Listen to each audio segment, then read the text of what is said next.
Andrea, I realize I don't know how to properly pronounce your name. So forgive me if I'm mispronouncing your name. I'm just going to go through your questions. I'm very happy to answer them. How's Tati, and can you show her? Absolutely. She's currently having Tati time. Oh, no, excuse me. She's using the letterbox. So might have to wait a second on the Tati. She's great. She's been a traveling queen going back and forth from New York City to Two River Theater in Red Bank. We've been traveling on the train together. It feels like we're in an Agatha Christie, and I'm, her assistant, and she's a great duchess. Would you ever consider turning your novel after Anatevka into a musical? No. Actually, like a very hard no.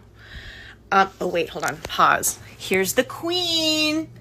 Hi. Tati, it's the queen, it's the queen. So majestic. I would not.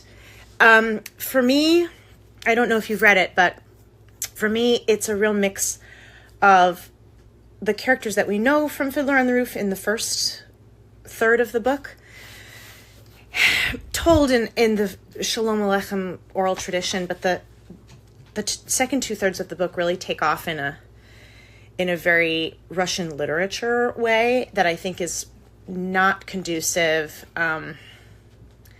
to singing. Maybe in an opera setting, but I don't think it would be good for musical theater. And I'll also say, I'm not particularly interested in it competing with Fiddler in any way.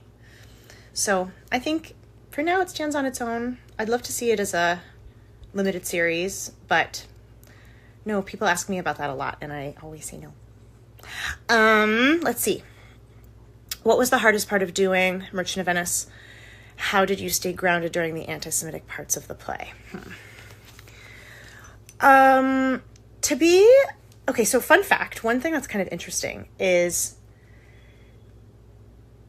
the term anti-Semitism is a political term. It's kind of a term like Make America Great Again, or Yes We Can, or I Like Ike. It was sort of a platform that a late 19th century politician in Germany ran on in 1879, and he sort of invented this term. And I think one of the things that's sort of interesting about why I even bring that up is anti-Semitism is like a very specific kind of political hatred towards Jews that is like really distinct from Jew hate, which predates anti-Semitism as a political stance, right? And I think in modern parlance, we just sort of paint everything with this anti-Semitic brush. But I guess what I'll say is, Merchant of Venice was written at the end of the 16th century, so it predates anti-Semitism by 300 years. And when you look at the source material with Shylock as the villain in this really broad comedy, Shakespeare is sort of lambasting Jews the way he lambasts Spaniards or French people or Greek people or the Moors. Like it's not a specific, like a lot of people are like, do you think that Shakespeare was anti-Semitic? And I personally, and many scholars agree, do not. He was likely very sheltered and had never met a Jew, at least a Jew that he knew of. But through the modern lens, it was really tricky. And I will say, I think the hardest part about doing it was a very challenging production behind the scenes. I didn't particularly enjoy it. And I thought the take on it didn't justify us doing it, especially in the climate that we're currently in. And so I didn't really feel, if I'm being honest, like super proud to be a part of it. And I was very confused by it.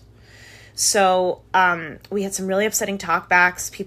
People's emotions are super high about these subjects on every side of the political spectrum, in every walk of life and age and background, and I completely understand why. But I will say that I wish I could tell you exactly what the quote is. Oh, you know what? If you go to my Instagram on the talkback where I was like, I quote this scholar from Columbia University, where he basically says, you know, there's a lot to be said about this, but censoring this play is always more dangerous than doing this play. And I tend to agree with that. I think that is, as a broad brushstroke, I think that is always better.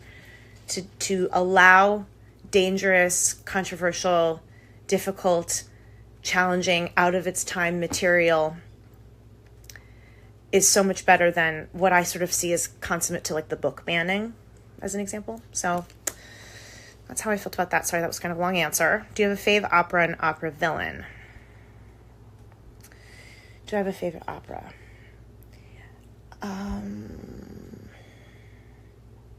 Yeah, I think you might find this like a really strange answer. I love John Adams. I love his music, and I think Nixon in China is my favorite. I would love to have played Pat Nixon. I think it's kind of behind me now, but I love it. I love the libretto. I love the music. I think her aria, "This is Prophetic," is like one of the most beautiful pieces of music in the world. And I don't think I do have a favorite opera villain, but that's a great question to mull on. Do you have a fave piece of theater that you've gotten to see so far this year? I haven't really gotten to see anything in 2025, but I really look forward to seeing a lot of things. But I would say in general, a lot of the things that I like the most don't exist in particularly visible spaces. Something tells me you might be the same. Let's see. Oh, and this is just really nice of you to say. I try. All we can do is the best we can in the moment. And thank you for your interest in seeing light in me. I am trying to beam it out, and it's really nice to know that it reaches someone. I'm wishing you all the best. I hope your spring is lovely wherever you are. Bye.